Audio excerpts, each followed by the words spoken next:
Сыныктыгой. Копалас. Из-за блокировки платформы полная серия доступна по ссылке в первом комментарии. Et je suis meilleur que vous deux. Dépêchez-vous. Comme je l'ai mentionné peut-être avant, nous rions pas souvent. Dépêche-toi, tu vas rater la meilleure partie. Quoi, je ne t'entends pas? S'il te plaît, ralentis. À ce stade, Jack et Rebecca semblaient avoir disparu. La neige s'aggravait et il semblait que la tempête de neige annoncée allait nous frapper. Tout autour de nous n'était que blanc. Freddy a commencé à pleurer et je m'inquiétais de plus en plus. Le vent froid hurlait à travers la forêt apparemment vide, soufflant de la neige dans mes yeux et me piquant la peau. Je tenais mon fils étroitement contre ma poitrine, essayant de le protéger du froid mordant. Alors que nous nous frayions un chemin à travers la neige, jusqu'aux genoux, à la recherche de tout signe d'aide, des heures s'étaient écoulées depuis que Jack et Rebecca nous avaient laissés abandonnés au milieu de nulle part, à des milles de la ville ou du prochain abri. Wax attira contre elle et mon mari, mais plus que ça, j'avais peur pour la sécurité de mon fils. Maman, il fait si froid. Je veux rentrer à la maison. Je sais, mon bébé. Je suis désolée pour tout ça. Je te promets que je vais trouver de l'aide pour nous, d'accord? Ne t'inquiète pas une seule seconde. Alors que nous trébuchions à travers les congères, je pouvais sentir mon corps s'affaiblir de minute en minute. Je savais que nous ne pouvions pas survivre dehors pendant longtemps, et trouver un abri était la priorité numéro 1. Mais juste au moment où je pensais que tout espoir était perdu, une lumière faible est apparue dans le lointain. Nous avons trébuché vers elle à moitié aveugle et à moitié gelé, jusqu'à ce que nous atteignions enfin la petite cabane aperçue auparavant, avec ses bouffées de fumée qui s'élevaient toujours dans le vent rude, nichée dans une clairière. Avec les quelques forces qui me restaient, j'ai frappé à la porte aussi fort que possible et je me suis effondré dessus. Maintenant, qui pourrait, oh Harold, apporter de l'eau bouillante et des couverts tout de suite? Un couple âgé et gentil nous a accueillis. Ils étaient si aimables de nous permettre d'enlever nos vêtements gelés, de nous baigner dans l'eau qu'ils ont tirée pour nous et de nous asseoir près du feu avec une nouvelle paire de vêtements et leur offrant une soupe chaude et des couverture pour nous envelopper, nous nous sommes blottis ensemble dans la chaleur. Mes sentiments de colère et de frustration ont commencé à bouillir. Comment ont-ils pu faire ça? J'espère qu'ils viennent dehors. Il y a plus de gens dehors. Nous devons aller les chercher. Non, ne te dérange pas, c'est ma belle-mère et mon mari inutiles. Ils nous ont laissés là pour geler. Tu dis un mensonge. Pourquoi ferais-tu une chose si horrible? Je savais que Becky était toujours comme ça, mais Lucia, pas moyen qu'il nous ferait ça. Attends une seconde. Becky, ce nom me dit quelque chose. Est-ce la dame avec une fine silhouette, les lèvres pincées et sérieuses tout le temps? Porte-t-elle des lunettes pourpres et une taupe sur sa lèvre spéa? La même. Comment la connaissez-vous? Elle a l'habitude de parcourir ces régions, mais c'est bizarre de faire une telle chose pendant cette période où les tempêtes de neige sont abondantes. En fait, je ne l'ai jamais vue dans ces parages pendant cette période de l'année. Maintenant, chérie, s'il te plaît, dis-nous comment tu la connais. Je suis sa belle-fille. Nous sommes venus de Floride parce qu'elle n'avait jamais vu son petit-fils Freddy depuis sa naissance. Je voulais vraiment qu'ils se lient d'amitié et se connaissent, mais Anne semblait désintéressée, même après que nous soyons venus de si loin. Freddy était blotti contre moi, endormi dans mes bras, avec un sourire sur son visage. Dieu merci, il allait bien. Dieu merci, il était en sécurité. Comment son petit corps a survécu tout cela? Encore un mystère pour moi. Mais plus je le regardais, plus je devenais frustré par son père, inutile, et sa grand-mère. Elle est magnifique. Cela nous fait pleurer de savoir que cela se produit. Vous voyez, nous n'avons pas d'enfants. Nous ne pouvions pas en avoir. Alors nous avons décidé de venir vivre sur les montagnes. C'est la vie que nous avons toujours voulu, mais nous ne pouvons pas combler les lacunes dans nos cœurs. Donc, entendre que quelqu'un qui a la chance d'avoir un tel petit enfant a choisi d'être négligent est quelque chose que nous ne pouvons pas pardonner. Tu sais, j'ai toujours eu un drôle de pressentiment à propos de Becky, je te l'ai dit, Harold. Cette femme n'est pas normale dans sa tête.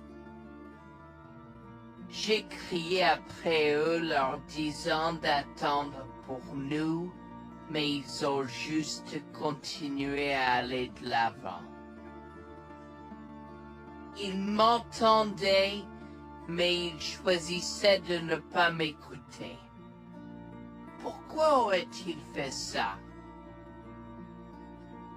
Parfois, nous ne savons pas pourquoi les gens font les mauvaises choses qu'ils font. Tout ce que nous pouvons faire, c'est faire de notre mieux. Nous avons continué à converser le reste de la soirée et aussi en colère que je fusse. Avec stade où je m'ai fait cheveux merger parce que je savais que Lucien et moi étions exécutés. Le matin est venu et il semblait que la tempête de neige se soit calmée. J'ai cherché sur divers sites web pour trouver des rapports météorologiques indiquant que c'était maintenant sûr de se déplacer dans la ville. Et la ville. J'ai échangé des coordonnées avec Georgina et Harold, les remerciant pour tout l'amour et les soins qu'ils nous ont montrés. Il n'y a pas besoin de nous remercier. Nous avons juste fait ce qui était juste. N'importe qui, avec la moitié d'un cœur, aurait fait la même chose. S'il vous plaît, laissez-moi vous accompagner chez vous. Harold et Georgina nous ont accompagnés à la résidence et, oh mon Dieu, nous avons trouvé Lucien et Rebecca assis confortablement sur le porche avant, comme si Freddy et moi étions sur le point de mourir la veille.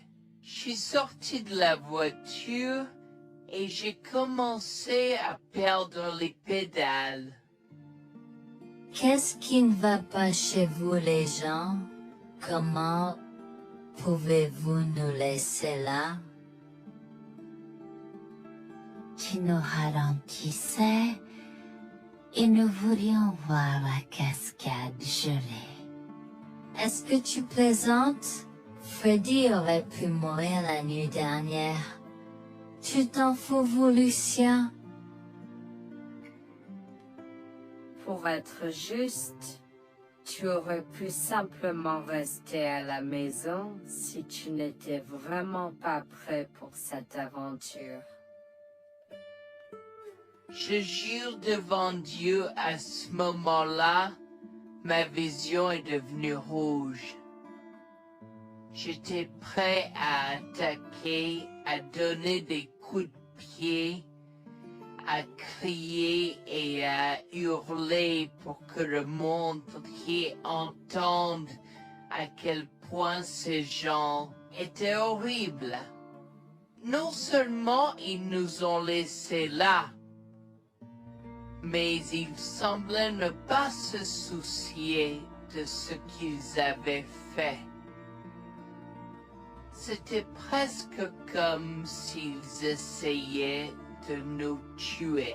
Avant que je ne puisse lancer une série d'actions et de mots qui ne pourraient pas être repris, Harold m'a retenu, me disant de me calmer, car Freddy était toujours dans la voiture avec Georgina. En assistant à toute cette scène, il m'a fallu un moment pour me calmer. Mais même si j'avais calmé, j'étais toujours agressif et argumentatif. Vous nous avez laissés là. Nous aurions pu mourir, Lucien. Tu t'en fous de ça? Tu t'en fous que ta mère ait essayé de nous tuer? Ne sois pas dramatique, Noémie. Elle n'essayait pas de faire ça. Regarde la raison pour laquelle nous ne sommes pas revenus te chercher parce que nous savions que tu trouverais de l'aide et un abri. Je veux dire, tu as toi-même indiqué cette cabane, n'est-ce pas? Il semble que tu aies obtenu l'aide dont tu avais besoin. Pas grâce à toi ou à ta mère. Je n'arrive pas à croire ce que je chauffe en ce moment. Assez, tout le monde. Ne me donne pas mal à la tête. Comment peux-tu être si froid et sans cœur envers ta femme? J'ai la moitié d'une idée de venir te frapper. Essaie, vieil homme. Je te mets au défi. Écoute, Noémie. Je suis désolée que tu n'aies pas pu gérer un peu le mauvais temps, mais je jure qu'il n'y avait aucune mauvaise intention de ma part. Écoute, Noémie, je suis désolé que tu n'aies pas pu gérer un peu le mauvais temps, mais je jure qu'il n'y avait aucune mauvaise intention de ma part. Oh oui. Pourquoi diable irais-tu faire de la randonnée à cette période de l'année? Nous ne te voyons jamais pendant cette période, alors quoi maintenant? Pourquoi maintenant quand tu as un enfant qui ne voulait que se connecter avec toi? Quelqu'un pourrait argumenter que ce niveau de négligence grossière était intentionnel, Becky. Tu es une personne malade et pathétique. Cela a semblé faire fondre l'extérieur froid et dur de Becky, qui avait l'air douloureuse, du moins pendant un instant, avant de revenir à son extérieur de méchante sorcière de l'Ouest. Je ne sais pas ce que tu essaies d'insinuer, mais si tu cherches une bataille, je peux t'assurer que tu la perdras. Tu oublies que je suis une femme riche. J'ai accès au meilleur. Voyons comment ton petit argument va se passer en cours, vieil homme. Vous êtes pas là avec votre malade joueuse. Je souhaite que vous restiez fiers. Tu sais quoi, Noémie? Je m'en fiche maintenant. Je n'ai plus besoin de faire semblant devant toi. Et tout le monde. Alors, laisse-moi te dire les choses clairement pour que tout le monde puisse entendre. Je m'en fiche de toi et de ce bébé. Honnêtement, je souhaite que vous soyez tous les deux morts hier. Au moins, vous auriez arrêté de me déranger avec vos tentatives pour rencontrer ce bébé. Est-ce que je parais en avoir quelque chose à faire? J'ai fait mon geste vers elle comme si mon corps avait une volonté propre. Je me suis approché d'elle et l'ai giflée. J'ai continué à la gifler et à donner des coups de pied aussi fort que possible jusqu'à ce que Jack et Harold me déchirent. Tu m'es stoppé. Comment osais-je? Comment osez-vous vous asseoir là et défendre cette sorcière? Elle l'avait mérité. Toi, je vais te poursuivre en justice. Comment oses-tu me mettre les mains dessus? Elle ne voulait évidemment pas cela. Regardez, il semble que les tensions soient élevées en ce moment. Pourquoi ne pas tous prendre une grande respiration? Entrons et réglons cela. Vous êtes un homme faible et pathétique, et j'espère que vous passerez le reste de votre vie à expier ce que vous avez fait à votre fils. Avant que Jack ne puisse répondre, je lui ai craché au visage avant de rentrer à l'intérieur, de prendre Freddy et ses affaires, et de monter dans la voiture avec Georgina et Freddy. Maman, j'ai peur. Que se passe-t-il? Pourquoi tu combattu grand-mère? Chérie, je suis vraiment désolée que tu aies dû voir ça.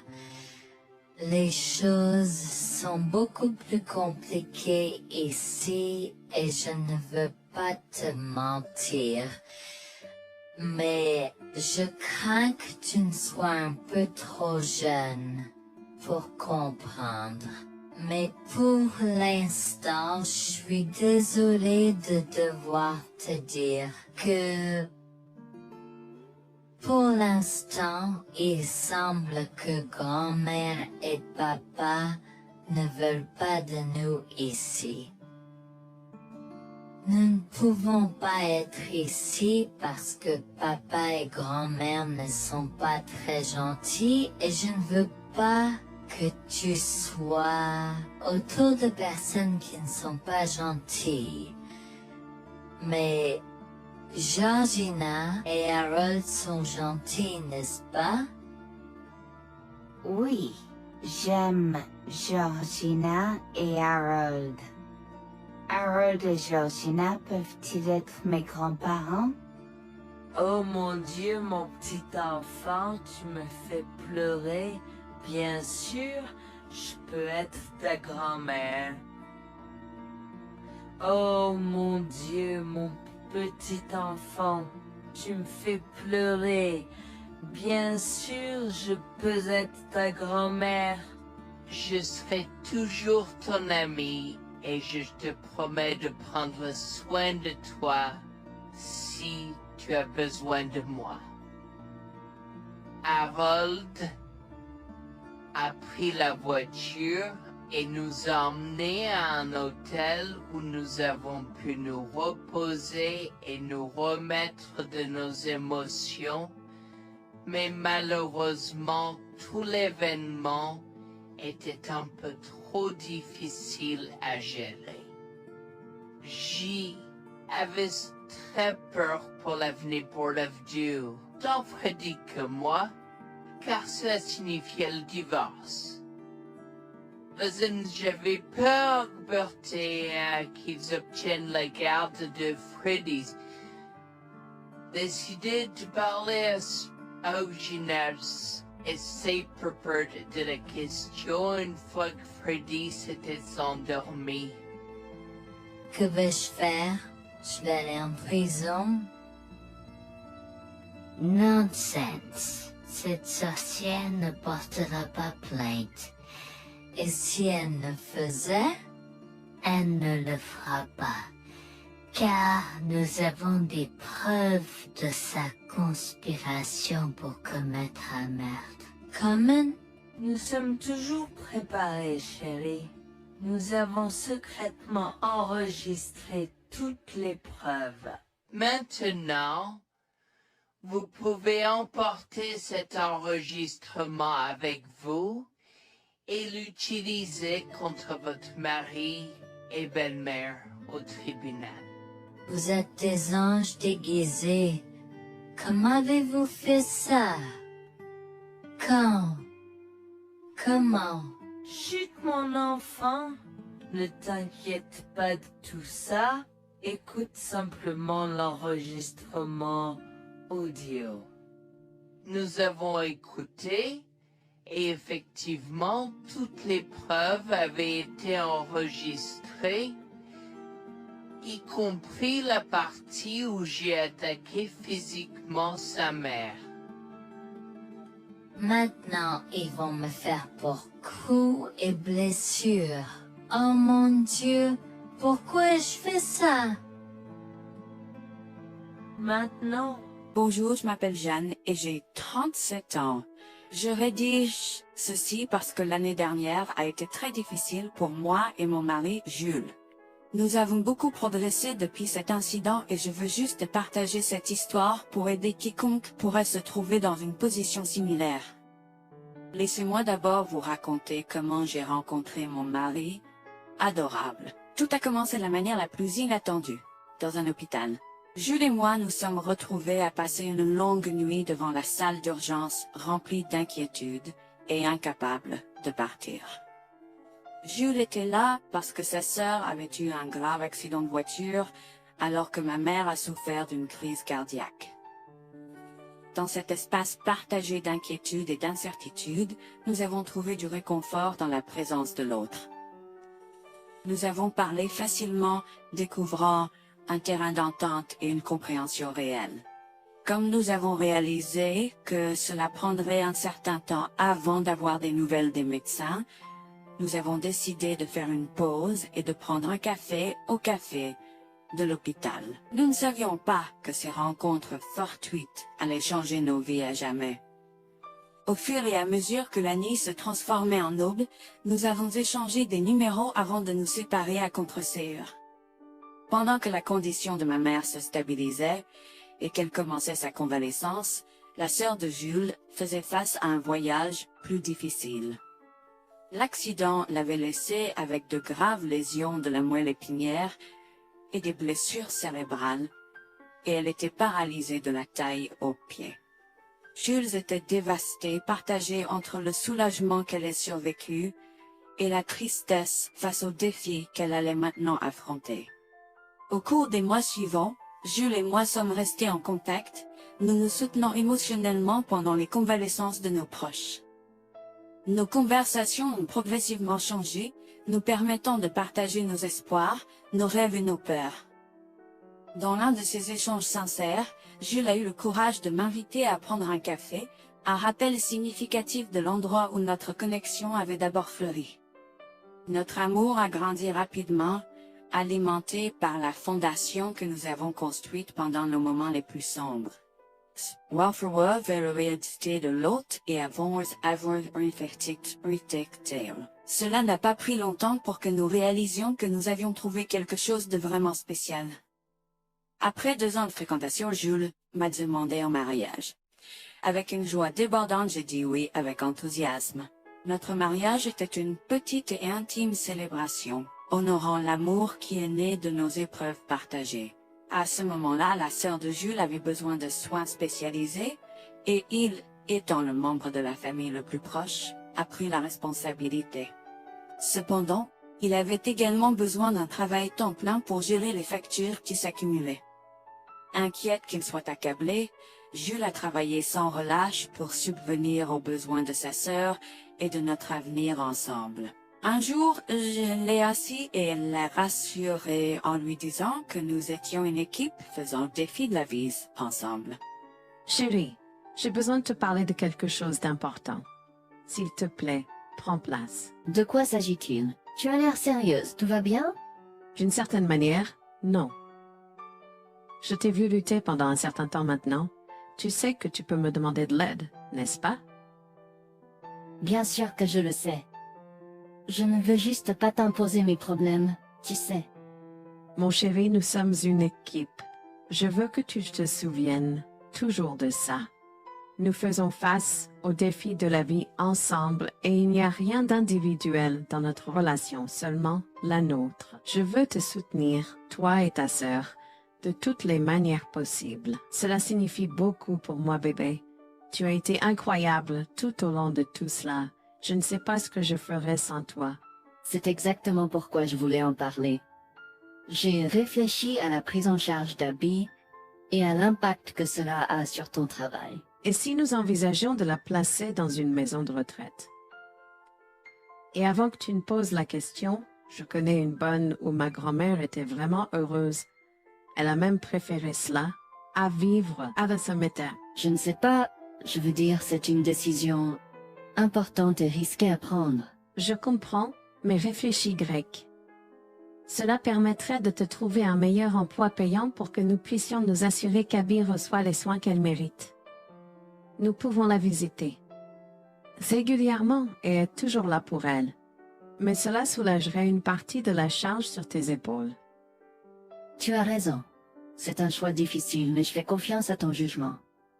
Je suis heureuse que tu me laisses enfin t'aider. Crois-moi, les choses sont plus faciles quand on peut partager ses fardeaux avec quelqu'un. Je veux dire, c'est comme ça que nous nous sommes trouvés, non? Comment pourrais-je jamais l'oublier? Je t'aime tellement. Merci de rester à mes côtés. Tais-toi, pas besoin de remerciements. Tu sais que je serai toujours là pour toi. Je t'aime aussi, chérie. Jax m'a fait confiance et nous avons trouvé une maison de retraite pour Abby. Au cours des prochains mois, Jax a trouvé un travail mieux rémunéré et a rendu visite à sa sœur tous les jours. Le rétablissement d'Abby a progressé de manière surprenante bien qu'elle soit paralysée. Elle a commencé à se déplacer dans la maison de retraite dans son fauteuil roulant, déterminée à explorer. La maison de retraite permettait aux résidents de sortir avec des membres de leur famille enregistrés, alors je lui ai envoyé une allocation mensuelle pour l'aider à s'amuser. La mère de Jax, Grégoire, a entendu parler de son dévouement au bien-être d'Abby et des efforts qu'il a déployés pour s'occuper d'elle. Grégoire est venu à notre domicile, les larmes aux yeux, pour exprimer à quel point il était fier de son fils. Mère, pourquoi pleures-tu? Qu'est-ce qui ne va pas? Je veux juste que tu saches à quel point je suis fier de toi, Jules. Tu as montré une telle force et compassion en prenant soin d'Abby. Je ne pourrais pas être plus fier d'avoir élevé un fils aussi merveilleux. Eh bien, merci, mère. Je fais juste ce que je peux pour Abby. C'est pas facile, mais je l'aime et je veux m'assurer qu'elle va bien. Tu as fait plus que suffisamment, mon chéri. Je ne veux pas que tu portes ce fardeau seul. Je veux prendre le relais et rendre visite à Abby plus fréquemment. Tu dois te concentrer sur ton travail et ta propre vie. Abby sera bien prise en charge. Fais-moi confiance. Eh bien, ce n'est pas comme si je l'avais fait seule. Jeanne a été à mes côtés, me soutenant à chaque étape du chemin. Nous sommes une équipe et nous sommes tous les deux engagés dans le bien-être d'Abby. Oh, je sais que Jeanne a été là, mais tu as fait tellement, Jules. Il est temps que tu priorises ta propre vie et ta carrière. Abby sera entre de bonnes mains. Fais-moi confiance. D'accord, mère, si tu es sûre de toi, alors j'accepterai. Mais je veux que tu saches que c'était un plaisir de prendre soin d'Abby et que je serai toujours là pour elle, quoi qu'il arrive. Je t'apprécie, Jules, mais il est temps pour toi et Jeanne de vous concentrer sur vos futurs. Fais-moi confiance, ce sera pour le mieux. D'accord, mère, si tu crois que c'est la bonne chose à faire, alors j'irai avec. Promets juste de bien t'occuper d'Abby. Je te le promets, maman, tu peux compter sur moi. Maintenant, va et concentre-toi sur ton travail. Laisse-moi m'occuper de la garde d'Abby. J'ai trouvé l'intérêt subi de Grégoire pour Abby un peu étrange, mais je me suis tue car je savais que ce moment était important pour Jules. L'année suivante, Jules s'est concentré sur son travail et obtenu une augmentation. J'ai également obtenu une augmentation, ce qui nous a permis d'augmenter l'allocation mensuelle de garde d'Abby. Grégoire a tenu sa promesse, mais il y avait un piège. Il a toujours insisté pour que nous restions occupés par le travail et nous a rappelé à quel point Abby était heureuse avec plus d'argent. Il nous a grondé si nous voulions la visiter et a prétendu qu'il savait ce qui était le mieux pour elle. Grégoire nous a fait appeler avant de rendre visite à Abby, donc il a contrôlé notre accès à elle. En conséquence, nous l'avons vue de moins en moins, mais nous avons continué à lui envoyer la location chaque mois. Je me sentais mal à l'aise par la situation. L'attitude possessive et le comportement contrôlant soudain de Grégoire m'inquiétaient. Il semblait toujours avoir des excuses lorsque Jules avait besoin d'aide avec Abby dans le passé. Cependant, je n'ai rien dit car je savais à quel point Abby était importante pour Jules. Malgré les défis, Jules et moi sommes restés engagés à soutenir Abby. Nous avons tenu notre promesse de fournir une assistance financière, même si nous ne pouvions pas être avec elle autant. Nous avons cru qu'Abby méritait les meilleurs soins. Même si nous ne pouvions pas être avec elle autant, nous avons cru qu'Abby méritait les meilleurs soins et le bonheur, et nous voulions qu'elle ait les moyens de profiter de la vie à fond. Un jour, Jules était un peu trop submergé par le manque d'Abby. Nous nous étions tous les deux beaucoup impliqués dans le travail et n'avions pas eu le temps de lui rendre visite. Nous avons décidé de lui rendre visite sur un coup de tête. Nous ne l'avons pas dit à Grégoire car nous ne voulions pas entendre ses remontrances ou ses réprimandes. Avant d'arriver à la maison de retraite, Jules et moi nous sommes arrêtés au supermarché pour acheter à Abby toutes ses collations préférées. Nous étions tous les deux très excités de la voir et de passer du temps de qualité avec elle. J'ai même apporté ma Nintendo Switch pour qu'elle puisse y jouer. Nous sommes entrés et avons immédiatement commencé à chercher Abby, mais nous ne pouvions pas la voir nulle part. Je pensais qu'elle était probablement partie pour un rendez-vous chez le médecin ou qu'elle était probablement dans le jardin. Nous avons trouvé l'infirmière d'Abby, Mme Smith. Elle nous a regardés avec confusion. « Excusez-moi, pourriez-vous nous dire où est Abby? Nous la cherchons. » Charlie, ne savez-vous pas ce qui s'est passé? Non, nous n'en savons rien. S'il vous plaît, dites-le nous. Que s'est-il passé? Est-ce que Abby va bien? J'ai essayé de contacter Grégoire car il a insisté pour être le point de contact pour toutes les informations concernant Abby, mais il n'a jamais répondu à mes appels. S'il vous plaît, dites-nous simplement ce qui s'est passé. Est-ce que Abby va bien? Je suis vraiment désolée de vous apprendre cette nouvelle. Alors que nous administrions un nouveau médicament à Abby, son corps a eu une réaction sévère. Elle est tombée en état de choc, malgré nos efforts, il a été. Quoi? Quand cela s'est-il produit? Cela s'est produit il y a 2 mois. 2 mois? Comment cela est-il possible? Pourquoi n'avons-nous pas été informés? Je m'excuse pour cette omission. Nous essayons de joindre Grégoire comme il l'avait demandé, mais il semble qu'il n'a jamais reçu nos appels. C'est incroyable. Nous aurions dû être au courant, nous aurions dû appeler Abby. Merci de nous l'avoir dit, Manager Smith. Nous aurons besoin de temps pour traiter cela. Pouvez-vous nous laisser un peu d'intimité? Bien sûr, prenez tout le temps dont vous avez besoin. Je serai là si vous avez des questions ou si vous avez besoin d'aide. Je suis vraiment désolée pour votre perte. Je pouvais sentir le monde de Jules s'effondrer et le mien aussi. Bien que Abby ne soit pas ma propre sœur, je la traitais comme telle. Je m'efforçais de la connaître. Au fil du temps, je suis absolument tombée amoureuse d'elle. Nous étions comme des sœurs. Abby a été si pleine de vie malgré sa situation. Jules était un désordre de larmes, pendant que je ne pouvais tout simplement pas me résoudre à pleurer. Je me sentais tellement engourdie. Je ne pouvais pas croire que Abby était partie. Je me sentais tellement coupable qu'elle ait souffert toute seule. Je me sentais tellement coupable de ne jamais avoir pris le temps de la rencontrer. Serait-ce différent si je l'avais visitée? Je savais que Jules se sentait de la même manière que moi. Je savais que nous ne pouvions pas continuer à rester là et à pleurer. Alors je l'ai guidée gentiment hors de l'installation. Le trajet de retour à la maison était silencieux, alors que le chagrin enveloppait nos âmes. Quand nous sommes arrivés à la maison, nous nous sommes tous les deux effondrés en pleurs dans les bras, un de l'autre. Nous avons pleuré et pleuré pendant ce qui semblait être des heures.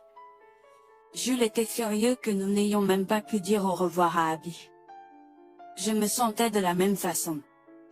De plus, j'étais triste que Abby n'ait probablement jamais eu de funérailles non plus. À ce moment-là, j'ai eu une soudaine réalisation qui m'a frappé dur. Grégoire était censé prendre soin de Abby, mais quelque chose n'allait pas. J'ai demandé à Jules s'il avait entendu quoi que ce soit de sa mère, mais il n'avait rien entendu. Alors que nous rassemblions les pièces, la colère bouillonnait en nous. Nous avons réalisé à quel point Grégoire nous avait manipulés avec soin, nous volant notre connexion à Abby et profitant de notre gentillesse. Le fait qu'elle ait probablement pris toute l'allocation d'Abby pour elle-même, la laissant sans rien, a encore plus attisé notre colère. Jules était prêt à confronter sa mère, mais j'ai réussi à réfléchir plus clairement. Chérie, je sais que tu es furieux et veux confronter ta mère, mais réfléchis en grec. Je ne veux pas y réfléchir. Je veux lui demander pourquoi elle a fait ça. Qu'a-t-elle gagné à faire ça à Abby? Moi aussi, je veux savoir la même chose, mais tu sais qu'elle niera tout ce que nous disons ou trouvera un moyen de nous blâmer pour tout. Regarde, le jour où nous donnons habituellement l'allocation d'Abby approche bientôt. Que se passera-t-il si Grégoire se présente à notre porte en réclamant l'argent? Tu penses qu'elle oserait se montrer ici après tout ce qu'elle a fait? C'est possible, chérie. Si elle le fait, ce sera son aveu involontaire envers nous. Nous pourrons l'utiliser comme preuve. Oui, et puis, nous pourrons exposer ses méfaits maléfiques à tous. Exposer sa méchanceté devant tout le monde peut ne pas être la meilleure chose à faire pour l'instant. Réunissons des preuves et engageons une action en justice à la place. D'accord, tu as raison. Nous devons aborder cela de manière stratégique. Nous allons suivre ton plan et rassembler les preuves dont nous avons besoin. Il est temps que Grégoire fasse face aux conséquences de ses actes. Nous avons tous deux pris une semaine de congé. En retournant dans la maison de retraite, nous avons recueilli le certificat de décès d'Abby comme preuve. Nous avons également consulté un avocat pour porter plainte contre Grégoire pour avoir volé une personne handicapée. Comme je l'avais prévu, Grégoire est venu frapper à notre porte en réclamant l'allocation de sa fille. Où est l'allocation d'Abby? J'attends. Pourquoi devrions-nous envoyer l'argent d'Abby à toi, mère? Qu'as-tu fait pour elle? Qu'est-ce que j'ai fait? Tu veux dire ce que je n'ai pas fait pour cet enfant insolent? Attends une minute, Grégoire. Comment as-tu exactement pris soin d'Abby?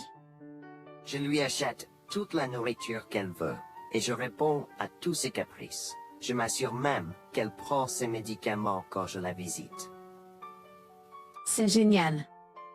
Quand as-tu vu Abby pour la dernière fois? Je l'ai visitée hier. Je suis seulement ici parce qu'elle s'inquiète que tu ne lui aies pas envoyé son allocation. Comment oses-tu mentir à mon visage? Je ne mens pas. Qu'est-ce que tu veux dire? Comment oses-tu m'accuser de mentir? Tu es aussi ingrat qu'Abby. Sans hésiter, je tends à Grégoire le certificat de décès d'Abby, ma dégoût visible dans mes yeux, alors qu'elle le regarde avec stupeur. Grégoire a vacillé, tentant de s'excuser. Quoi? Non, ce n'est pas vrai. Ma petite fille. Je suis désolé, Jules. Je suis désolé. Enregistre tes excuses, mère. Tu n'as fait que l'insulter depuis que tu es arrivée. Tu es dégoûtante. Nous avons déjà engagé des poursuites judiciaires contre toi pour tes crimes. Nous avons des preuves de ta négligence. À bien, tribunal. S'il te plaît, Jules, ne fais pas ça. Je souffre autant que toi. S'il te plaît. Arrête. Quitte notre maison et ne nous adresse plus jamais la parole. Nous ne voulons plus rien avoir à faire avec toi. S'il te plaît, ne me conduis pas en justice. Je suis désolé. Il est trop tard pour les excuses. Tu as fait tes choix et tu devras maintenant assumer les conséquences de tes actes. Petit à petit, Jules et moi avons pris des précautions et enregistré notre conversation avec Grégoire. Cette preuve supplémentaire a joué en notre faveur et la